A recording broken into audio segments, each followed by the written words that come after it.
Hello there, welcome to my channel, and as I Sky here, AH for Truth, bringing you some encouragement. I want to talk to you about overcoming difficulty. Overcoming difficulty. You know, the Bible says, man is of a few days born unto woman. Man born to woman of a few days is born unto trouble. Something like that. We all have our own fair share of trouble in this world. As long as you're alive and you're a human being, even if you have a lot of money, you have your own fair share of trouble. But I want to talk about overcoming, and I want to talk about going through difficulty. You know, the Bible says that we must endure hardness as a good soldier of Christ. Life itself is tough. Life can be tough.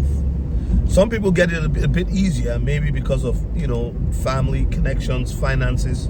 But generally speaking, life has its challenges. But I want to encourage you today, because I know there's somebody out there who was led to this video.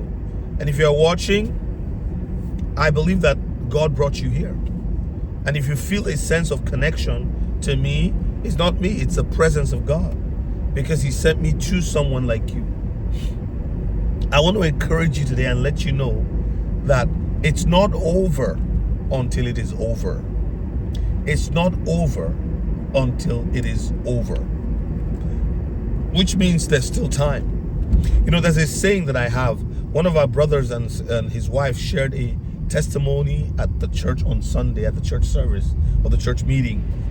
And he had been coming to our church from when we're in my living room. And now we have a building where we meet. You know, there's way more people than then. At that time, it's grown into a full-fledged ministry.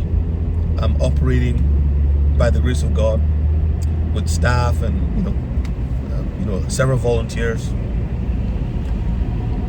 And he was sharing his journey, and he remembered something that I would always say, and I want to say that to you guys today. When he said it, I was touched by that, because that has been one of my guiding principles. Every problem has a best before date.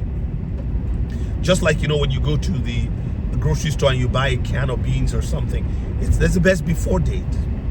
And in some cases, there's an expiry date. So every problem has an expiry date. In other words, a problem that you are going through right now has a life term.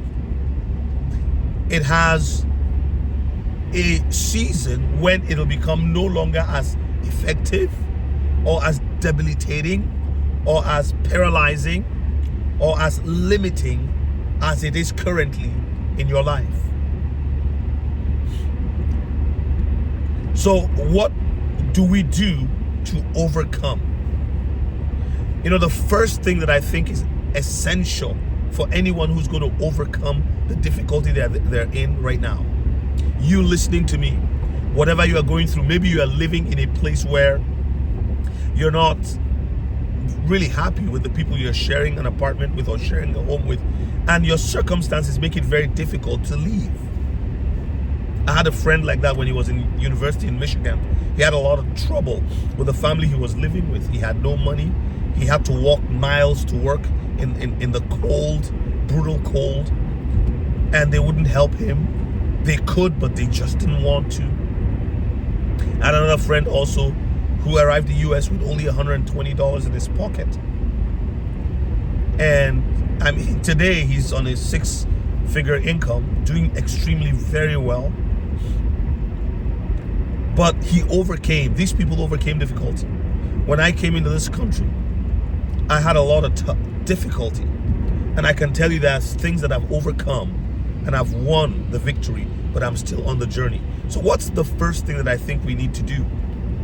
From myself and my friends that I look at today and I've watched them over the years, I think the very first thing is to have a clear vision of the future. Where you are right now, you can close your eyes for a couple seconds, and imagine living without that problem. Now, There are some people who are probably in a wheelchair, or they're in, they have other problems, like health-wise and all of that. And even this concept, what I'm saying to you, might just appear like, no, it doesn't make any sense. I would say to you, dream. Close your eyes and dream. Close your eyes and imagine a future without your current limitation. The more you imagine it, the more real it becomes. And write it down. Write that vision down. Write what it is that your goals are. Write what you desire. Write it down. Make it real by putting pen to paper.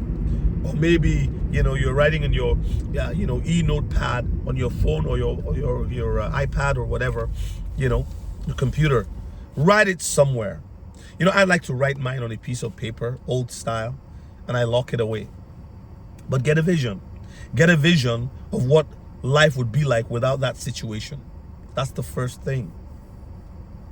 Once you do that, I promise you that you're going to begin to find that what you've envisioned will begin to take a life on its own. You see, God himself envisioned humans, and then it became a reality.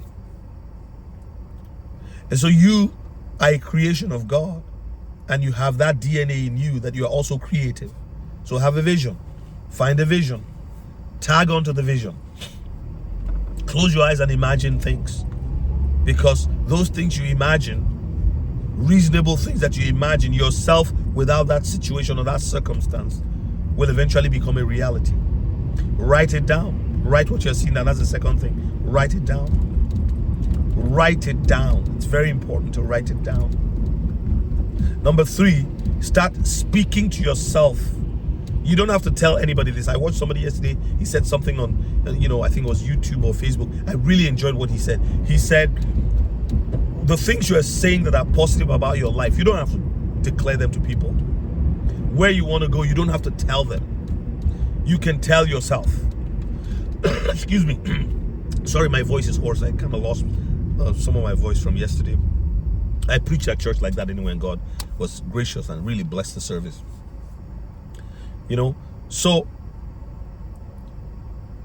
in addition to writing it down, I was just saying, you have to begin to say the things that you believe to yourself before you tell it to people who are going to tell you, oh, I don't believe that garbage. Oh, you're not going to be. Tell it to yourself. Speak to yourself. You see, the more you talk to yourself about the reality that you are envisioning, that you have written down, the more you give life to it. Jesus said in Matthew 12, by your words you will be justified, and by your words you will be condemned. If you think you can't, and you believe you can't, and you say you can't, you won't. You have to come to a point in your life where you're like, you know what? I can do it. And then number 4, change something in your life. Change something. Everybody can change something. It doesn't have to cost money to change something.